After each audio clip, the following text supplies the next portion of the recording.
Bonjour et bienvenue sur Marqueur, votre podcast 100% marketing durable, car je suis convaincue que le marketing durable, c'est le marqueur de la bonne santé des entreprises. Le marketing, c'est le cœur de l'entreprise avec la proposition de valeur, des produits ou services. Et gérer des projets marketing avec le cœur nous emmène plus loin dans la formulation d'une offre qui fait sens aussi bien pour vos clients que pour vos collaborateurs. Je m'appelle Diane Cantan et après plus de 20 ans en marketing et communication digitale, j'ai décidé de partager ces convictions en réalisant des épisodes en solo ou avec des invités où j'aborde les différents sujets de marketing durable, communication responsable, numérique responsable et plus largement des enjeux liés à la RSE. Vous avez des collaboratrices qui sont en congé maternité en ce moment ou bien des collaborateurs qui vont bientôt être papas? C'est le cas de plusieurs de mes clients et j'ai moi-même évidemment été confrontée à ces situations en tant que manager et aussi d'un point de vue perso, sachant que j'ai 2 filles. Comment avez-vous prévu d'accueillir ce collaborateur de retour de congé mat ou congé parental? Que met en place votre entreprise sur ce sujet? De quelle façon cela s'intègre dans une stratégie plus large de RSE? Eh bien, c'est ce que nous allons aborder aujourd'hui. Cet axe du manager, du collaborateur pour allier performance et bien-être.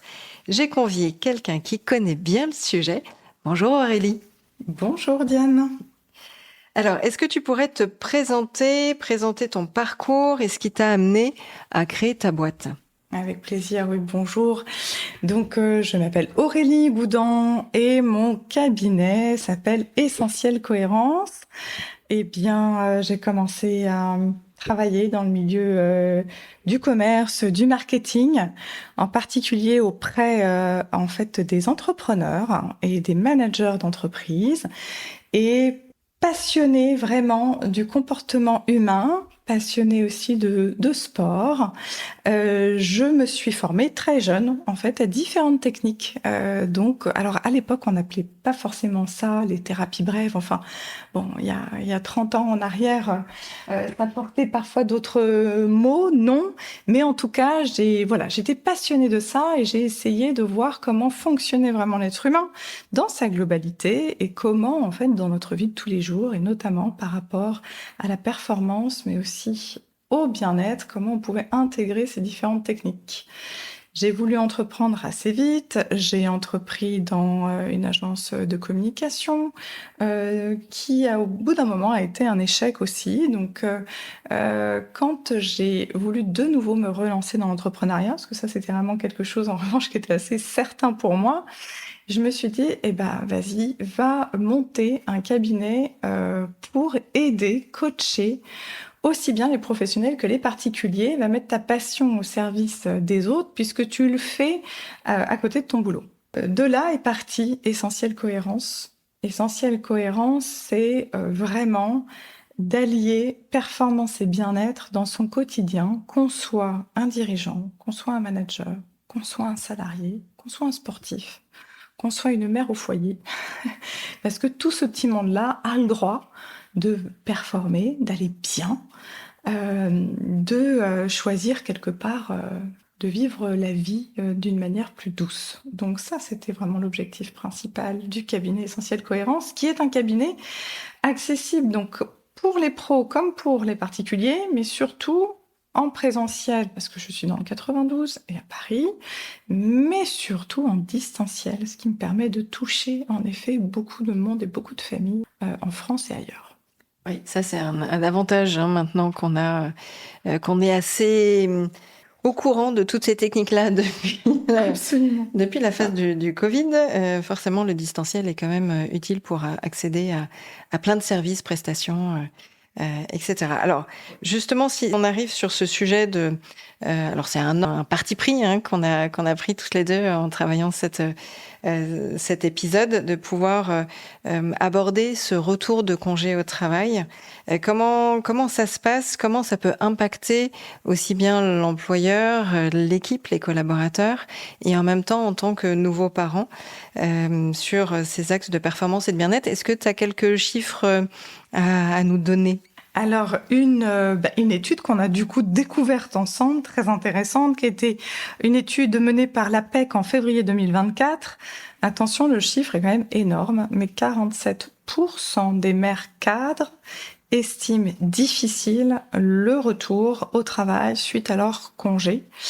En particulier, le numéro 1, bien sûr, la fatigue par rapport à la charge de travail. Et je trouve que le chiffre est haut. Ça, c'est un peu une évidence surtout quand on est primipare, c'est-à-dire quand on a notre premier enfant qui arrive.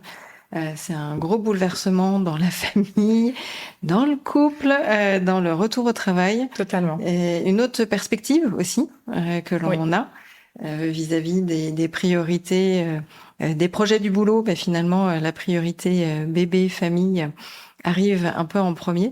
Donc c'est cette dualité qu'on doit rencontrer, que j'avais rencontrée moi déjà à l'époque, de me dire, moi qui adorais mon job, comment je fais pour allier tout ça dans ma tête, dans mon cœur, et faire en sorte que ça se passe bien.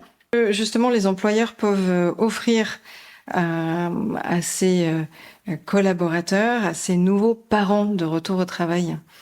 Alors, écoute, il y a quand même vraiment une chose qui me paraît importante, c'est que on parle beaucoup des cadeaux de naissance ou liste de cadeaux en fait, et on voit bien que tout le monde est prêt à faire un cadeau, quelque chose, y compris l'entreprise, hein, dans ces moments-là. Et là, je pense que franchement, à un budget tout à fait raisonnable, il me semble, d'après l'expérience du cabinet, à la fois moi-même de mère, de belle-mère, mais aussi à travers surtout tous les parents, les femmes, les bébés que j'accompagne, de prévoir un cadeau de naissance particulièrement utile sur justement le bien-être. Le bien-être pendant son congé mat, en fait.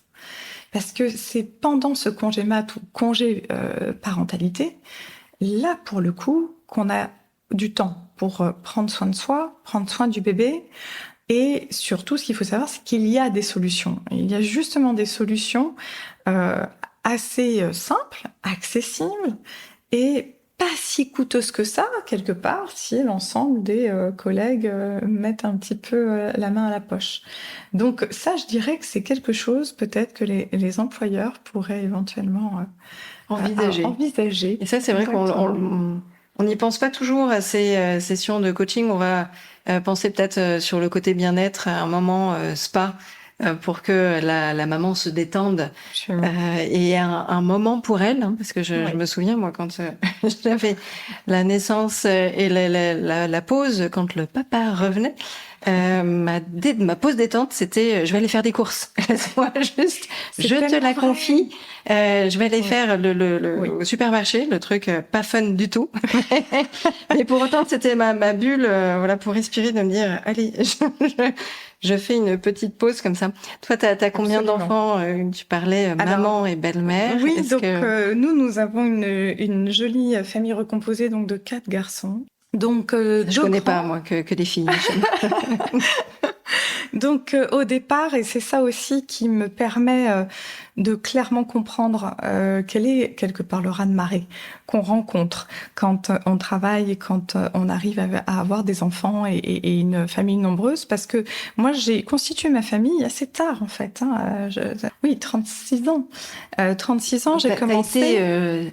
non pas célibataire, mais on va dire, t'as été indépendante, alone pendant longtemps. T'as apprécié cette vie-là, voilà. Oui. C'était ça ce que je veux dire. Absolument. Absolument. Donc, en effet, je travaillais beaucoup, mais j'aimais beaucoup ça. Je pratiquais déjà, en fait, hein, mon cabinet, j'exerçais le week-end, mais donc il y avait toutes les pratiques, les formations, les méditations, le sport, etc. Et puis, j'ai commencé par, du coup, intégrer cette belle famille avec 2 petits garçons de 9 et 13 ans qui, en fait, eux aussi avaient leurs occupations. Donc, tout de suite, mes occupations se sont réduites et très vite je suis tombée enceinte donc du troisième et puis 2 ans après est arrivé le 4e. Donc dans un espace assez court, en effet, j'ai retrouvé de 0 enfant à 4 d'un coup. Voilà. Et évidemment que la vie n'est pas la même. Et j'étais déjà à mon compte à plein temps, en revanche, quand je suis devenue belle maman et maman. Et en plus de ça, je fais quand même une petite parenthèse, mais c'est simplement qu'en plus, dans notre histoire, nous, familiale, on a eu nos deux petits garçons ont eu de graves problèmes de santé à la naissance.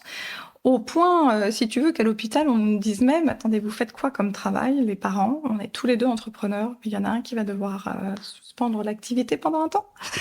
Donc il y a aussi les imprévus, en fait, qu'on n'a pas dans tout ça. Et c'est plus un message d'espoir qu'en fait, il y a des solutions. Alors évidemment, j'étais très bien placée pour savoir qu'il y avait des solutions, parce que j'étais déjà coach professionnel, j'étais déjà thérapeute, j'étais déjà professeur de méditation, praticienne en médecine traditionnelle chinoise, etc., etc. Donc c'est vrai que j'avais une très belle boîte à outils à utiliser. Pour te l'appliquer pour toi. Absolument. Même si des fois, c'est pas Toujours forcément facile de le faire pour soi, non? C'est moins facile, mais en revanche, tu vois, par exemple, dans les traditions chinoises que j'affectionne particulièrement parce que c'est cette technique-là qui me permet d'accompagner et de soulager les bébés, notamment. Pour eux, on s'occupe d'abord de soi, de sa famille, et puis éventuellement après, si on a envie d'accompagner les autres, on accompagne les autres. Et ça m'a beaucoup servi. Parce que ça rejoint cette idée d'allier performance et bien-être. Ça rejoint aussi le sport qui fait une partie intégrante aussi de ma vie. En fait, toutes ces pratiques, comme la méditation, comme aussi le bien-être, à un moment donné, c'est une philosophie de vie qui nous amène à faire des choix. Parce que notre journée ne fait que 24 heures, et ça, c'est absolument vrai pour tout le monde.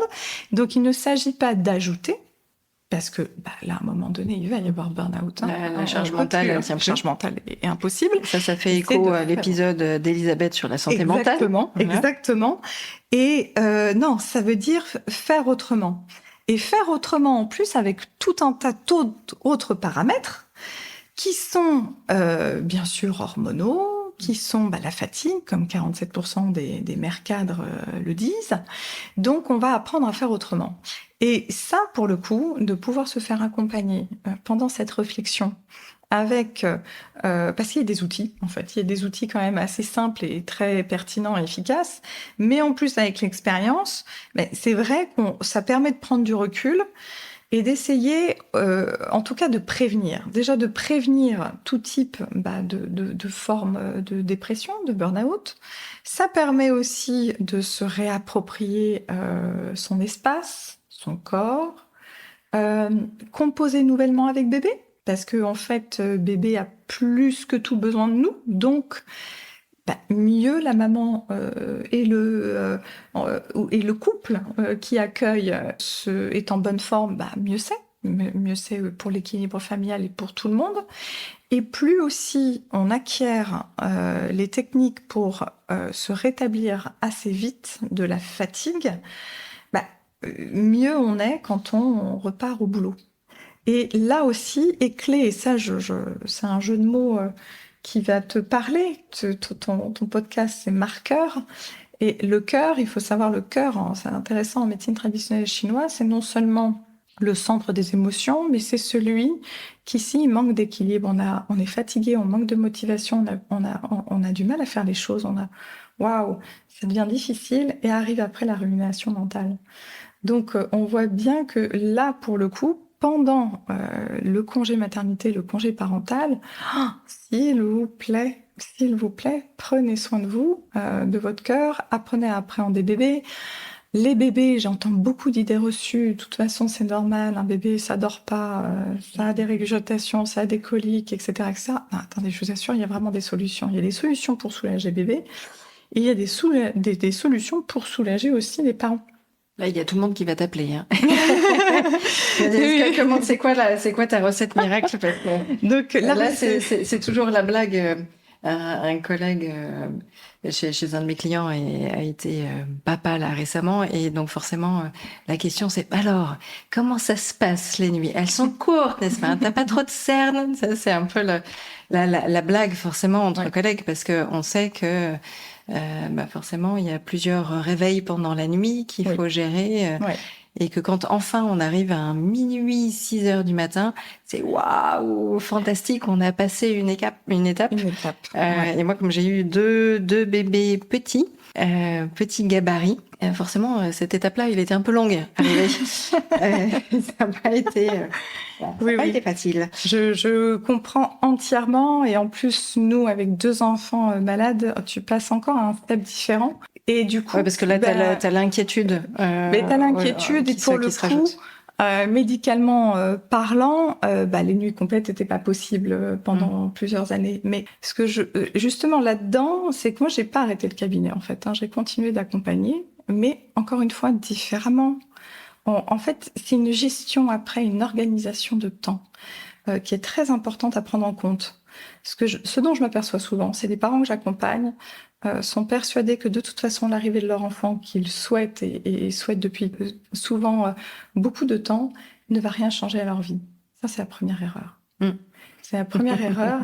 Et donc de lâcher un petit peu le contrôle et d'accueillir pour le coup ce qui va se passer parce que quelque part, on ne le sait que quand ils sont là. Moi, honnêtement, j'étais plutôt dans cette équipe-là, on va dire, de toute façon, je vais continuer à travailler et autant et tatati et tatata. Oui. Puis je mon semi-marathon, mais pas de problème, je vais le faire entre 2 tétés et puis hop là.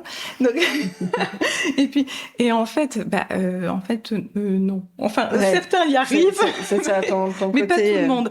Et en fait, on sait pas. Moi, je savais pas non plus que j'allais adorer en fait être à la tête d'une tribu nombreuse parce que c'est quelque chose que tu peux pas anticiper. Et en fait j'ai adoré ça, donc automatiquement je me suis organisée aussi différemment avec des choses toutes bêtes comme tu le disais tout à l'heure.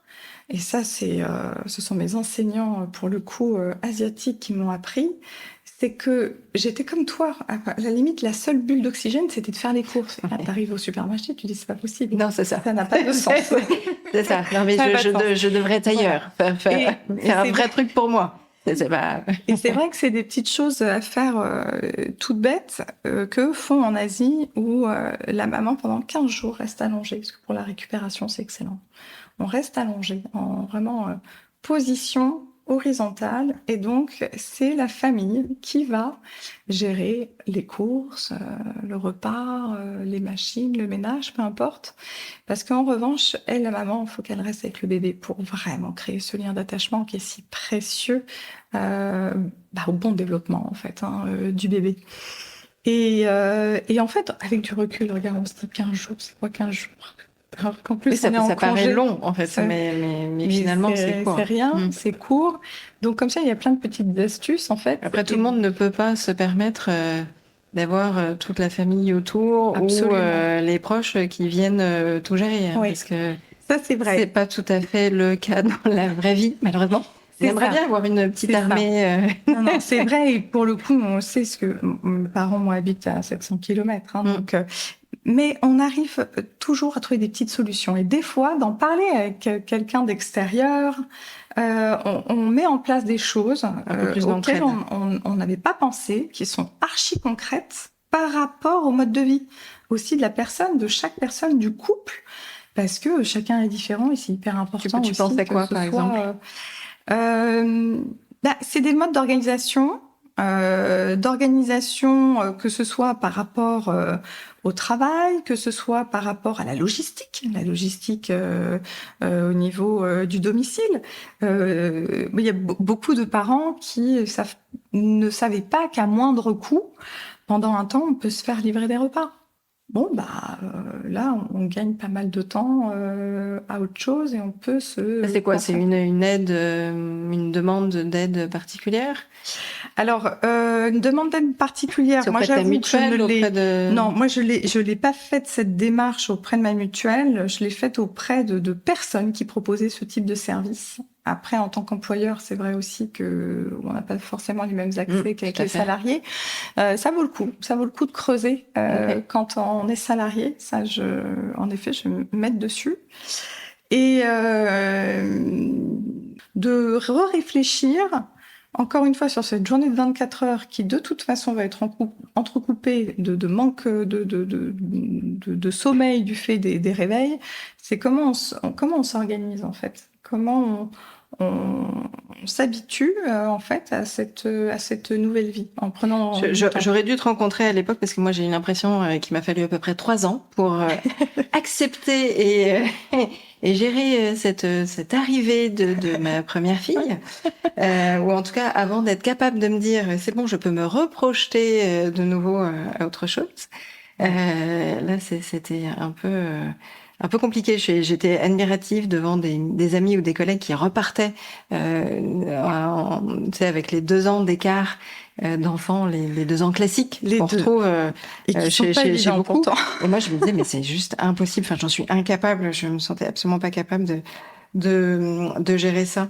Alors, t'as parlé du cadeau de naissance, qui peut être une super idée. Alors, c'est vrai qu'il y a les entreprises peuvent aussi proposer d'autres choses, mais tout dépend du coût et de la taille de l'entreprise, parce que quand on est une TPE, PME, forcément, on n'a pas les moyens d'une grosse boîte sur la crèche sur place, Absolument.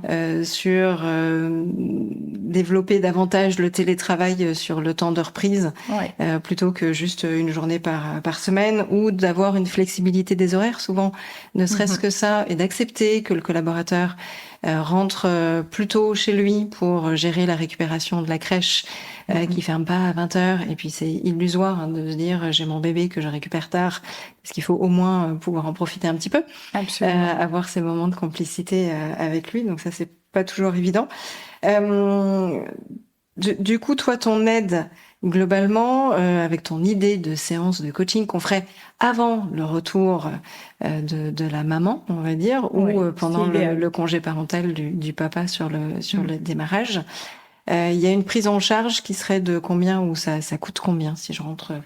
Alors, si on rentre dans le détail, par exemple, moi j'appelle ça le forfait d'1 mois pour bébé, parce que ça aussi, il faut le dire, très souvent on vient me voir parce que bébé fait vraiment pas ses nuits. Alors attention, tout petit, c'est absolument normal, mais passer normalement, à partir de 6 mois, quand même, un bébé commence à pouvoir à rallonger ses temps de sommeil.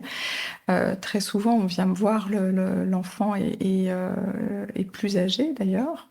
Mais en effet, il y a des problématiques de sommeil ou problématiques vraiment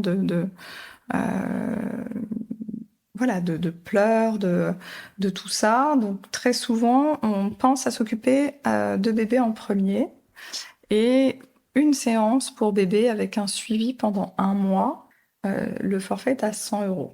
Ça va, c'est abordable. Donc, si on arrive à collecter si je me dis auprès des collègues après ça, ou des amis, et que l'enfant réussit à dormir, c'est plutôt...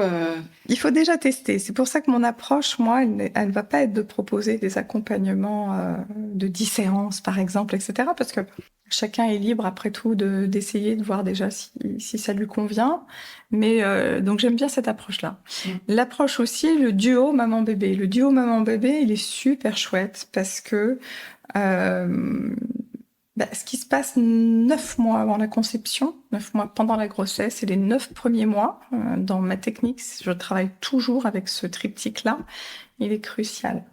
Et il y a beaucoup de choses qui se passent chez la maman, et donc il y a beaucoup de choses qui se passent chez l'enfant. Et donc pendant cet accompagnement, en fait, duo maman-bébé, on va s'occuper de ces 3 tranches quelque part de vie pour rétablir l'équilibre.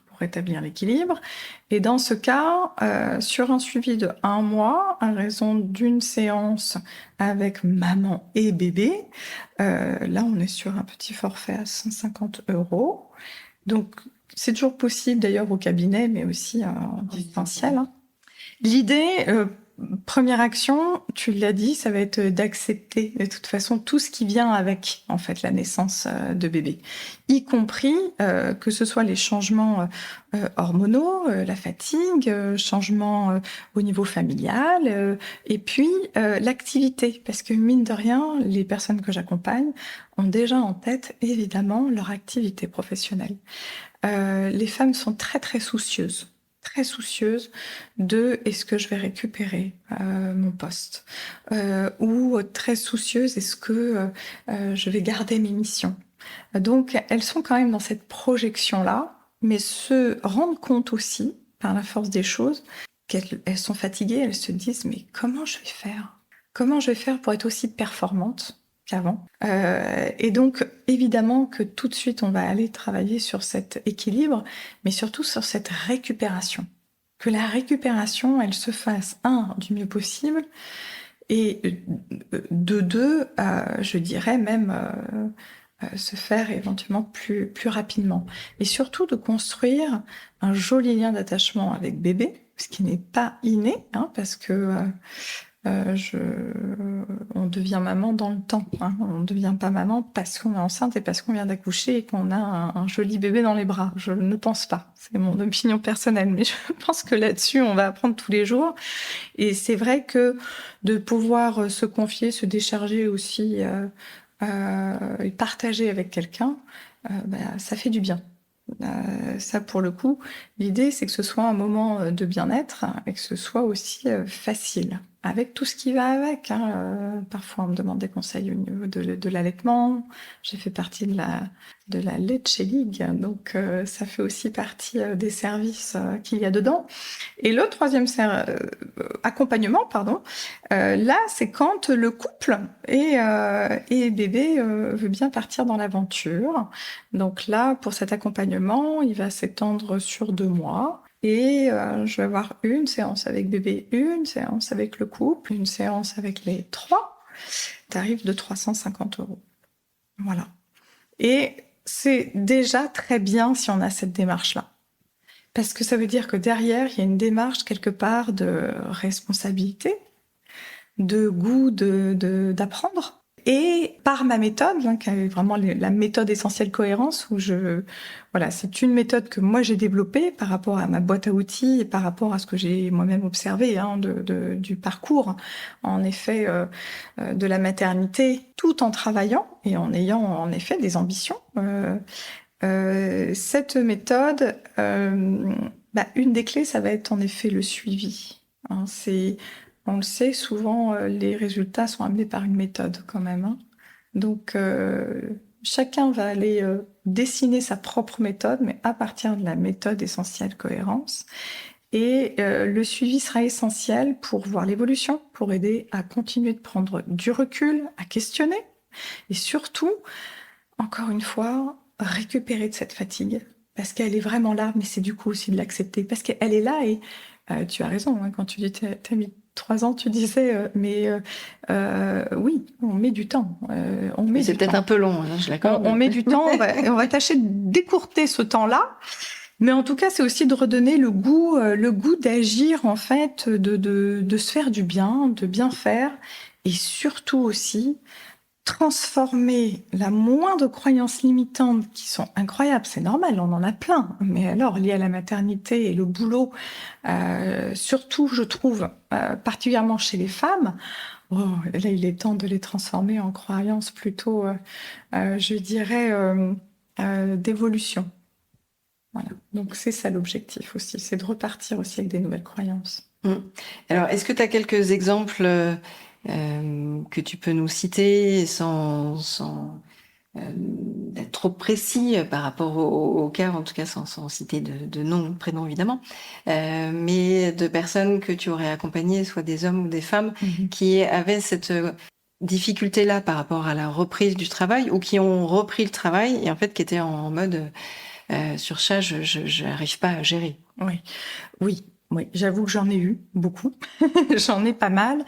Et ce qui est très intéressant, mais c'est le propre de l'être humain, tous les cas sont différents, vraiment. Parce qu'encore une fois, par rapport à sa propre histoire, par rapport aux croyances que l'on a, etc., tout peut beaucoup varier. En tout cas, pour te citer des exemples concrets, ce qui revient assez souvent, c'est cette part de culpabilité. Surtout chez les mères, entre eux, en fait, je m'aperçois que j'adore mon enfant, mes enfants, j'adore m'en occuper, mais j'adore mon travail. J'adore mon travail et pour moi, mon épanouissement, il passe aussi par là. Et là, on peut être très tiraillé. Donc, une de mes clientes me disait justement de dire qu'est-ce que ça fait du bien, la charge mentale a vraiment diminué quand quelque part elle a accepté et surtout transformer quelque part cette culpabilité, déjà Ok, j'accepte. Ok, j'accepte. Donc voilà. Ce qui se passe. Je suis Et pas j'ai le toute droit de seule faire les deux non en plus. fait. J'ai Ouais. le droit d'aimer les deux. Je vais juste trouver moi mon équilibre. Et l'équilibre, il n'est pas le même. Il n'est pas le même chez chaque personne est vraiment unique. Il y a voilà. Donc c'est surtout ça, c'est d'arriver à ce que la personne retrouve son équilibre, mais à elle, qui peut être fondamentalement mais différent quelque part, justement d'une collaboratrice à une autre. Oui, et puis potentiellement, peut-être que cette personne, avant de devenir maman, n'avait pas non plus trouvé cet équilibre correct entre la vie Aussi. pro et la vie perso. Et là, c'est Absolument. du coup tout recommencer, ou on va dire tout remettre à plat pour se dire qu'est-ce qui est important pour moi, comment je m'organise dans ma Absolument. semaine, comment je m'organise au bureau, comment j'arrive à récupérer Oui. plus facilement au bureau, plutôt que d'aller se planquer dans les toilettes et de fermer les yeux pendant 3 minutes. C'est un peu de trouver d'autres c'est aussi, astuces. Justement d'oser montrer aussi sa vulnérabilité, son authenticité en fait, parce que Oui, mais ça peut être vu comme un signe de faiblesse, tu vois, de dire j'ai mon coup de pompe, j'ai un coup de barre en fin de matinée ou après le déjeuner parce que la nuit a été hyper courte. Et c'est pas parce que j'ai fait la fiesta boîte de nuit, mais c'est parce que bébé nouvellement arrivé ne fait toujours pas ses nuits alors qu'il a 9 mois passés. Je pense qu'encore une fois, quand c'est fait avec beaucoup d'honnêteté et que surtout la méthode elle est appliquée, encore une fois, il y a le résultat et c'est le résultat qui va parler. Moi, je dis souvent que tout ce que je fais faire à mes clients, c'est pas ce que j'ai lu dans les bouquins. C'est parce que je l'ai fait. Je me suis entraînée. Donc, je sais que ça marche. Je sais que ça marche. Oui, et puis tu as l'historique aussi, l'expérience de tes autres clients passés pendant des années, quoi. Aussi. Donc, c'est de faire. Et que quelque part, comme tu dis, à un moment donné, si tu t'autorises avec le cœur, et donc avec la joie, c'est la joie, le cœur, de dire, ah, bah tiens, je fais pas une pause café, moi, je fais une pause, je me ressource 2 secondes, micro-sieste, miracle, la micro-sieste, et je reviens, je vais être au top. Ça change tout. Ouais. Ça change tout. Alors, quand t'es en open space, là, tu vois, j'imagine, je visualise pas bien. Tu visualises pas bien? Bah non, en open space, non, pas trop. Vas-y, c'est quoi ton astuce? Je vais t'apprendre parce que là, pour le coup, moi, j'ai eu beaucoup d'hommes qui, en effet, pour eux, c'est très difficile d'être en open space. Alors, pas forcément lié à la parentalité, là, pour le coup. Mais il y a des astuces aussi. Il y a des astuces. Alors vas-y, donne-en une. Tu piques ma curiosité. Tu as des techniques en fait de relaxation, des techniques de méditation où justement, pour le coup, on t'apprend à le faire de manière très courte, mais n'importe où t'es. Parce que quelque part, si tu prends du recul, tu médites jamais. T'es jamais tranquille. Sinon, dans ta journée, tu comprends? Ben non, c'est sûr. Voilà, c'est compliqué. Donc, ça peut être très discrètement d'écouter une musique bien spécifique qui va te recharger parce que on le sait au niveau des ondes, etc. Je pourrais faire tout un podcast dessus, mais vont t'amener à tout de suite te calmer, te détendre. Il y a des techniques très intéressantes, ne serait-ce que de posture, comment je suis assis, la manière dont on est assis. Il faut toujours avoir le dos bien droit, les 2 pieds bien à plat au sol. Rien que ça, au niveau énergétique, et ça c'est grâce aux Indiens, aux Japonais, aux Chinois, hein, toutes ces traditions-là nous le montrent extrêmement bien par rapport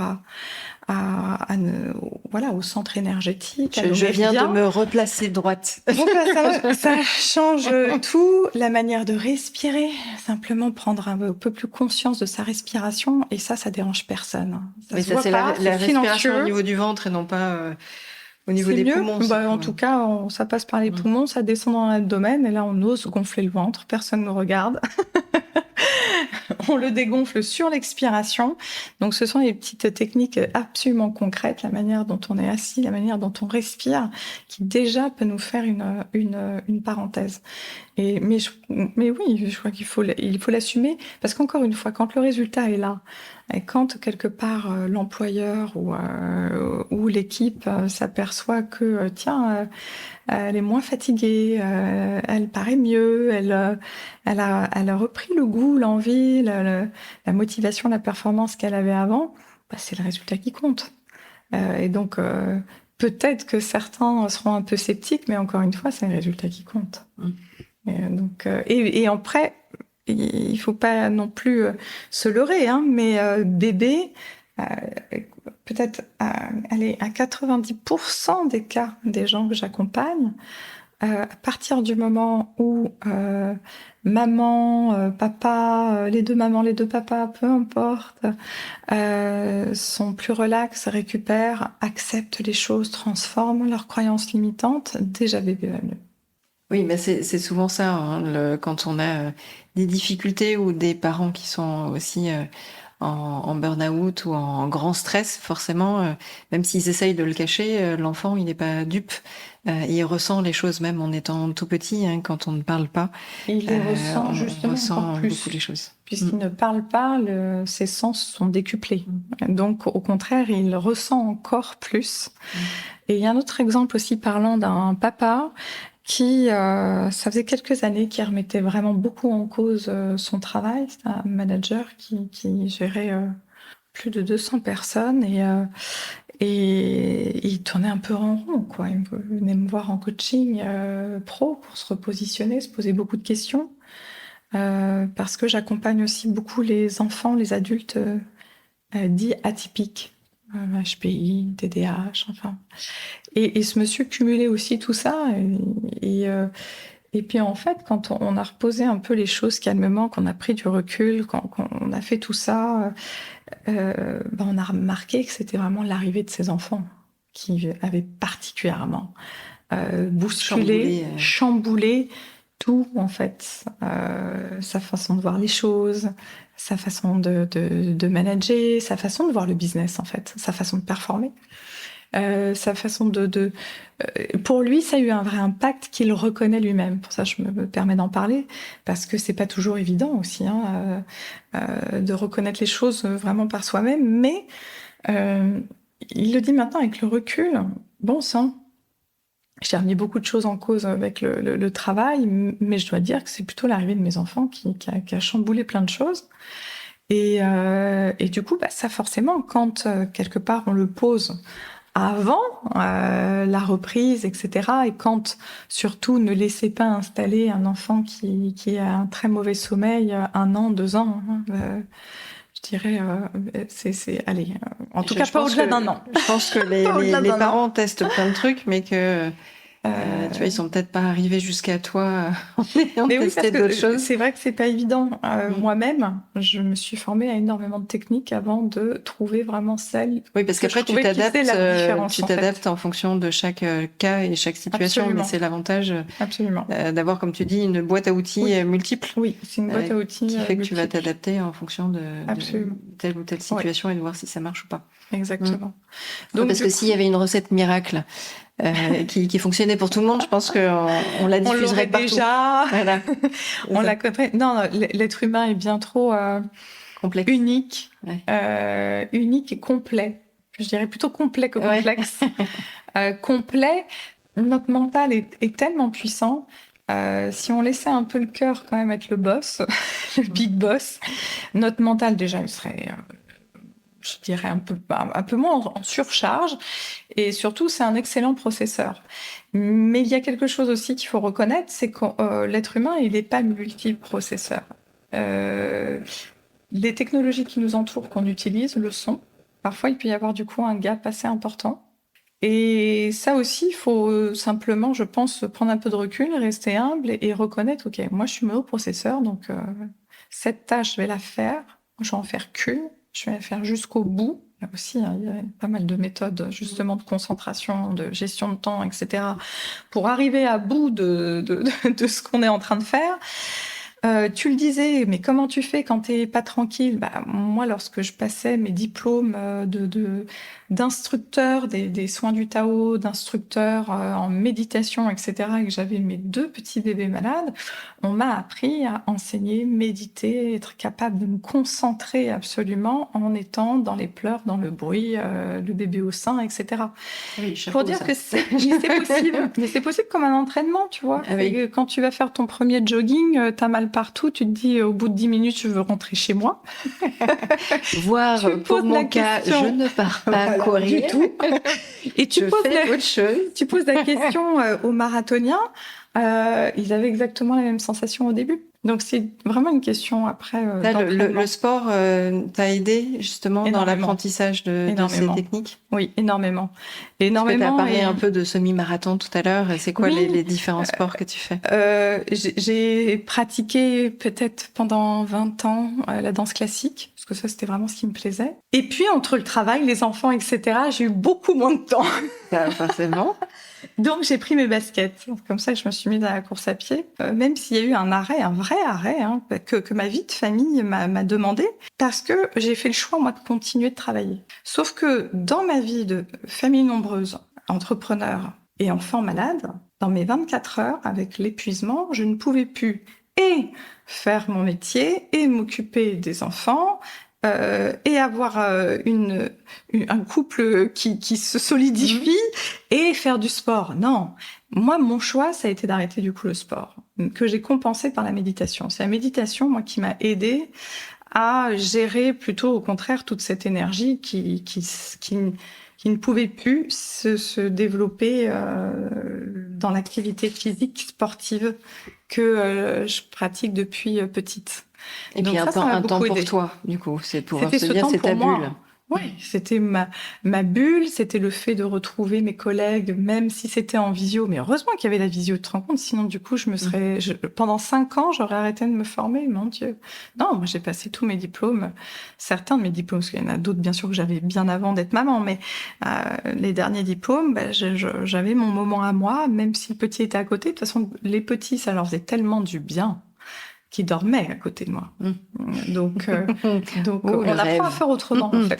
Oui, c'est ça. En fait, c'est le rêve il dormait à côté de toi. Parce que moi, elle dormait, mais sur moi. Toi, j'ai connu aussi voilà, ça. c'est-à-dire, il fallait que je me balade pour manger. J'avais qu'une seule main, parce qu'il n'y avait Oui. qu'un seul bras, l'autre Oui. était occupé. Ou sinon, j'avais l'écharpe de portage pour avoir les deux mains. Oui. C'était... voilà, il y avait les douleurs gastriques petits pois Oui.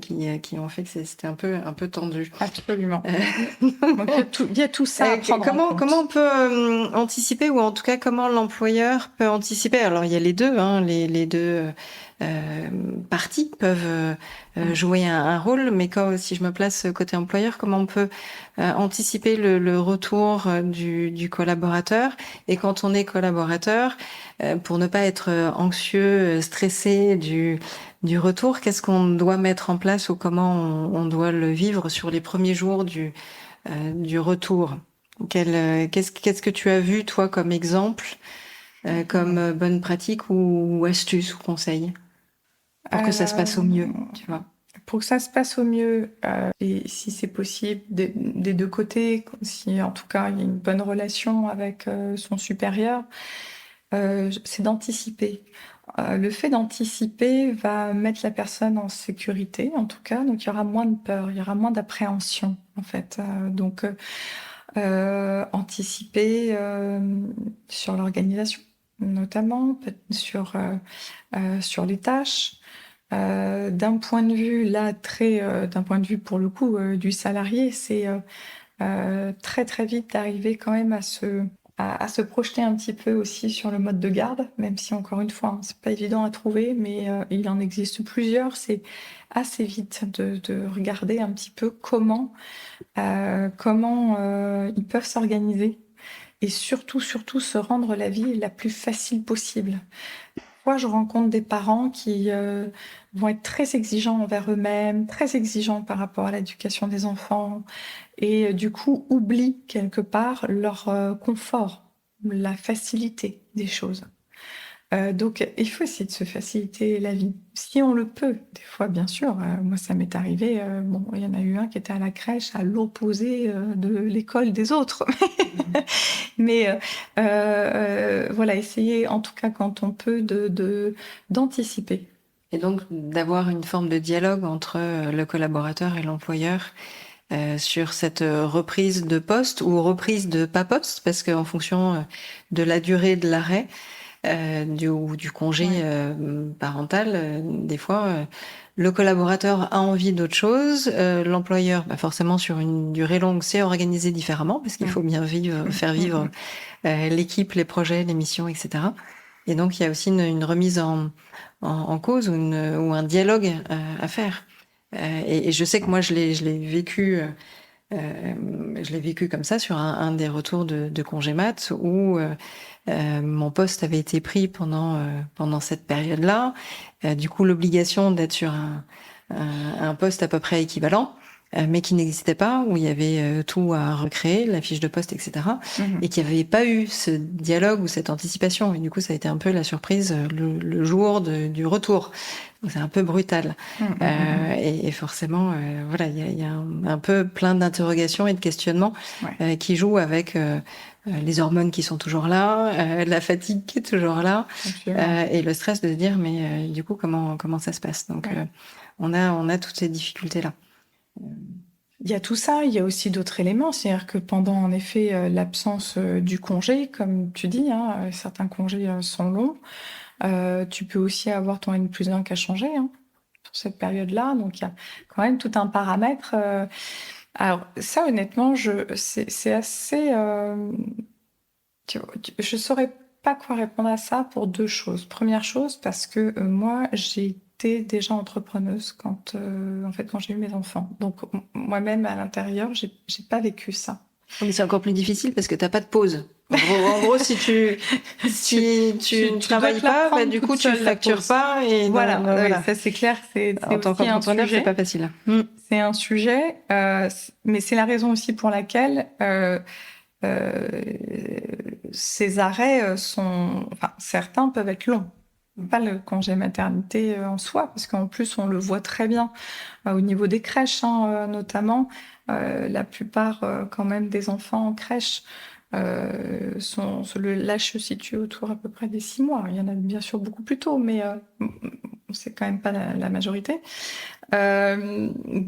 Après, donc c'est vrai que ces longs arrêts, je me dis tiens, je me mets à la place d'un entrepreneur, comment tu fais pour organiser, etc. C'est pas simple. Je pense en effet que dans ce cas-là, il faut absolument arriver quand même à en discuter de manière très transparente. Et ça, tout dépend du climat de confiance qu'il y a entre l'employeur évidemment. Et le salarié. Mais là-dessus, je pense qu'on en revient à la responsabilité de chacun. C'est quelque chose qui me tient vraiment à cœur. On est tous responsables de nous, de notre vie, en fait.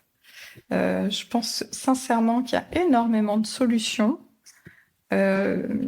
mais que pour justement que toute collaboration soit gagnante ou gagnante, je pense que c'est vraiment important que chacun prenne bien ses responsabilités. Parce que, voilà, j'insiste toujours là-dessus, où je ne vois pas comment l'évolution est possible si on se repose toujours trop sur l'autre. On a besoon des autres, mais il y a cette forme quand même de responsabilité très importante. Ça permet de développer notre conscience. Et puis, c'est vrai que si on prend, si on n'est pas suffisamment conscient, en même temps, et pour ça, il faut déjà être conscient de certaines choses avant d'être acteur. Donc, premier, c'est vraiment d'être conscient de son pouvoir, en fait, de sa responsabilité. En fait, qu'on a le choix. Alors, c'est peut-être pas le choix incroyable qu'on aurait voulu tout avoir ou en même temps. Moi, je dis que ce sont des tranches de temps, de vie, où, encore une fois, on va peut-être faire des choix sur un espace-temps. Et puis, ce choix-là, il va encore pouvoir évoluer autrement. Mais en tout cas, c'est de prendre conscience des choses, de se responsabiliser énormément. Ça, c'est vraiment, vraiment important, de part et d'autre, en fait. Mais aussi du salarié, parce que quelque part, comme ça, il est aussi acteur de ce qu'il souhaite. Et ça me paraît assez important. Deuxième chose sur laquelle j'ai beaucoup de mal à répondre à ta question, mais en revanche, la question m'intéresse, donc je vais creuser auprès de mes clients, c'est que c'est vrai que mes clients, quand ils viennent, quelque part, ne me parlent... Alors, c'est assez rigolo. S'ils viennent me voir pour eux perso, pour leurs enfants, par rapport à la maternité, en général, ils vont pas me parler du travail, et c'est moi qui vais intégrer le travail dedans, cette dimension. Quand je fais du pur coaching professionnel, y compris dans l'entreprise, ben là, c'est l'inverse qui se passe. C'est-à-dire qu'on essaye d'établir des objectifs clair, atteignable, développer une certaine performance. Et qu'est-ce que je vais aller y intégrer parce que je vois que ça coince? La vie perso. Ouais, forcément. Mais les deux sont indissociables. Donc, c'est la raison pour laquelle maintenant dans mes accompagnements, je ne dissocie plus réellement Mais tu peux pas. les deux choses. C'est très compliqué. Pourtant, c'est aujourd'hui ce qui se fait en fait. Donc, Mais non, à tort, parce que on est sans cesse dans sa vie de boulot en train de penser à un truc perso, et une fois qu'on est en train de faire des courses ou etc., on pense à un projet, on dit ah tiens en fait j'ai oublié d'envoyer tel mail. Bah, c'est les deux sont liés obligatoirement. Ouais. C'est humain et c'est normal, mais faut l'intégrer. Et c'est ça, faut l'intégrer. Et encore une fois, c'est cet équilibre aussi à trouver. Donc, je pense que de part et d'autre, au niveau de l'entreprise, chacun peut essayer de réfléchir à ça, mettre en place ça, surtout se poser les bonnes questions aussi. Voilà. Pour encore une fois, ne peut-être pas remettre la responsabilité de quelque chose sur quelqu'un qui ne l'est pas. Enfin bon, je pense que c'est important et ça permet vraiment, tu as dit, de reprendre le pouvoir dans ses actions. Et ça, j'aime bien d'agir ça. Reprendre le pouvoir, soyons. Ouais. Bah oui, parce qu'en fait, on a le pouvoir. Donc, je dis pas que c'est facile, mais on l'a. Donc, il faut savoir comment l'utiliser. Et quel est l'outil. Tu vois, j'imagine le pouvoir avec les super-héros, tu sais, en mode soit j'ai au bout de mes doigts, soit j'ai un super casque ou je ne sais trop quoi. Ou mes chaussures qui me font voler, mais à chacun de trouver son pouvoir. Absolument. Est-ce qu'il y a d'autres choses que tu aimerais aborder avant qu'on attaque ma séquence classique des questions communes?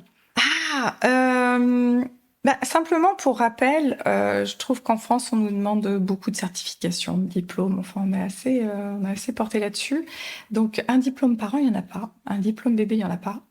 Hein. Et pourtant, je pense que c'est juste la clé pour, encore une fois, du mieux-être, du bien-être et de la performance. On a le droit aussi de performer là-dedans. On a le droit aussi de plus vouloir performer. Enfin bref, peu importe. Mais dans ce cas-là, je vais pas vous délivrer, moi, un certificat, un diplôme, niveau 1, niveau 2, niveau 3 de parents ou de bébés qui dort bien. Mais de toute façon, c'est absolument confidentiel, mais osez passer la porte. Ça vaut quand même le coup. Bien. Ça me paraît pas mal. Alors, tu as beaucoup parlé de cœur, tu as beaucoup parlé du coup de marqueur par rapport au nom de mon podcast. Est-ce que tu as une synthèse à faire au sujet du nom et de ce que ça t'inspire, ce marqueur? Quand on fait les choses avec le cœur, on embarque les gens plus loin. Oh oui. En tout cas, je partage complètement ça. Je crois que quand ça part du cœur, de toute façon, quand ça part du cœur, c'est une envie qui est incontrôlable, quoi. C'est vraiment l'envie, et qu'à partir de là, je pense que si on met de l'énergie, un bon mental pour faire les choses, etc., beaucoup de choses sont possibles. Mais ça part du cœur. Faut avoir envie. Comme je dis aux gens, moi, je peux pas vous aider si vous n'avez pas envie. Comme quoi, on est tous libres. Je n'ai de pouvoir sur personne. Je suis juste un accompagnant. Mais il faut que l'autre ait envie. Moi, j'ai aucun pouvoir là-dessus. Oui, c'est une notion aussi de conscience, comme tu le citais tout à l'heure. C'est-à-dire, je ne suis pas dans le déni, j'accepte ma situation, et du coup, à partir du moment où je l'accepte, potentiellement, je peux être acteur. Oui. Mais c'est un peu dans le même esprit quand on parle de RSE ou d'un marketing durable dans une entreprise. C'est en fonction de si on a envie d'y aller, on va faire bouger les produits, les offres, les services, etc. Bien sûr. C'est tout ça aussi. Et est-ce que tu as une campagne de pub ou une marque qui t'inspire et entre guillemets qui fait bien les choses sur cet axe de marketing durable ou de communication responsable? Alors, il y a une entreprise autrichienne dont j'ai entendu parler maintenant depuis quelques années, dont on m'a présenté l'entreprise et les produits qu'elle commercialise. C'est la société Ringana. Donc, elle est autrichienne, elle a été créée en 1996. C'est une entreprise qui produit des produits cosmétiques frais. Donc, déjà, par ce biais-là, C'est une entreprise innovante Et attentive aux composants. attentive à tout ça. Mais ça va bien plus loin parce qu'en fait, tout au niveau de l'entreprise est tourné vers le RSE, vers l'écologie, que ce soit au niveau du bâtiment, de la manière de fabriquer. Ça va loin dans les packaging, dans les process internes de l'entreprise. Donc, je pense que c'est un très bel exemple. Et du coup, tu as connu cette entreprise par... Donc, en tout cas, quelqu'un de notre réseau commun. C'est ça, parce qu'on n'en a pas parlé de comment on s'est Comment connu. on s'est connu, c'est grâce donc au réseau d'entreprises d'Inabaye. Nous, on fait partie de celui de Boulogne. Et à Boulogne, on a donc rencontré Alexandra, et c'est Alexandra qui, elle, travaille donc pour cette entreprise qui m'a fait découvrir en fait voilà cette marque-là, cette marque et cet axe très très fort en fait de RSE chez eux. Alors, est-ce que tu aurais un éco-geste que tu fais, que tu aimes faire ou que tes enfants font? Alors, c'est des petites choses, mais on se dit si tout le monde fait à répétition toutes ces petites choses, je pense qu'il n'y a rien de révolutionnaire, mais c'est en tout cas ce qu'on fait déjà, même les tout petits le savent, il y a 2 chasses d'eau. Il y a les horaires aussi pour les machines, que ce soit machine à laver, que ce soit machine voilà, la vaisselle, parce que c'est vrai que les garçons, parce que j'ai 5 garçons du coup à la maison, hein, donc oui, je les éduque, le très grand, ou voilà, chacun est responsable et met ses affaires dans la machine, que ce soit le linge ou les couverts, mais en revanche on n'appuie pas sur le bouton tout de suite. Tout de suite. Donc il y a des petites choses comme ça.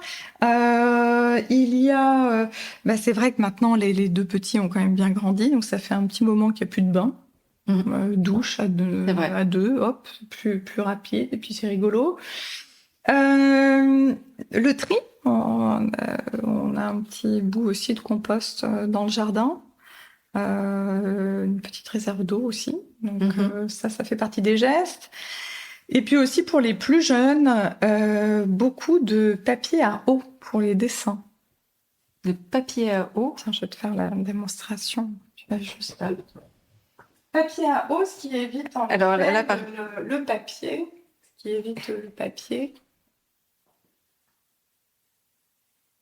Ok. Et donc, papier à eau pour qu'ils puissent dessiner, écrire. Voilà, c'est notre petit geste écologique et qui vient des traditions chinoises très anciennes. C'est dingue ça. Alors attends, je reste bluffée parce qu'en fait là, Aurélie, tu viens de te lever avec un paper qui est derrière, mais avec ton fameux papier à eau. Et là, tu avais juste un gobelet d'eau avec un pinceau, mais il y a de l'eau dedans et pour autant tu écris et c'est de l'encre. Exactement. Qui s'affiche. On peut tracer comme ça la calligraphie. D'accord. Moi, j'apprends à mes enfants à tracer la calligraphie, ils adorent. Mais et après, c'est quoi? C'est un papier recyclable? T'en fais quoi? Oui, tu vas voir dans quelques instants à la fin du podcast. C'est effacé. Tu peux passer autant de fois que tu veux. Très bien. Et il y a de plus en plus de cahiers d'écriture, de plus en plus de livres à coloriage comme ça. D'accord. Ça marcherait pas pour les cahiers de dictée de ma fille. Ça efface les fautes. Ça peut-être. Peut-être que ça pourrait marcher, ça pourrait lui plaire. En tout cas. Est-ce que tu penses à un futur invité que tu aimerais que je convie pour mon épisode? Alors, oui. Je pense à Alexandra Nelken, qui m'a appelée en plus ce matin. C'est une relation que j'ai connue il y a à peu près plus de 15 ans. Quand on travaillait toutes les deux dans la vente, dans le développement commercial B2B en particulier. Une personne extraordinaire qui a monté son entreprise et qui s'appelle Vive Exalto, qui a créé un jeu et toute une pédagogie autour de la RSE en entreprise. Et justement, si je l'ai eu ce matin au téléphone, c'est pour moi-même me former à sa méthode et voir bien sûr comment on peut déployer ça dans les entreprises. Et donc voilà, j'ai pensé à elle particulièrement. Ok, eh bien écoute, on va découvrir tout ça et ce nouveau jeu RSE, là, ça m'intrigue Tu piques ma curiosité, Aurélie, forcément. En tout cas, merci beaucoup pour ce temps, pour ce partage et cette passion que tu nous as apporté avec cette notion d'arrêter la culpabilité, mais de pouvoir être épanoui au travail, vie pro, vie perso, notamment avec cet axe qu'on a pris aujourd'hui sur le fait d'être parent ou nouvellement parent. Merci beaucoup, Aurélie. Merci, Diane. Merci d'avoir écouté jusqu'au bout cet épisode. J'espère que mon invité ou mes invités vous ont inspiré et donné envie de passer à l'action. Alors n'hésitez pas à mettre 5 étoiles sur votre plateforme d'écoute favorite. Vous pouvez évidemment me laisser un message sur LinkedIn ou Instagram en m'indiquant les sujets que vous aimeriez que j'aborde et les invités que vous aimeriez entendre. J'ai besoin de vos likes et abonnements pour faire connaître mon podcast. Alors n'hésitez pas à en parler autour de vous et à partager sur les réseaux sociaux. Allez, je vous dis à très vite. Ciao!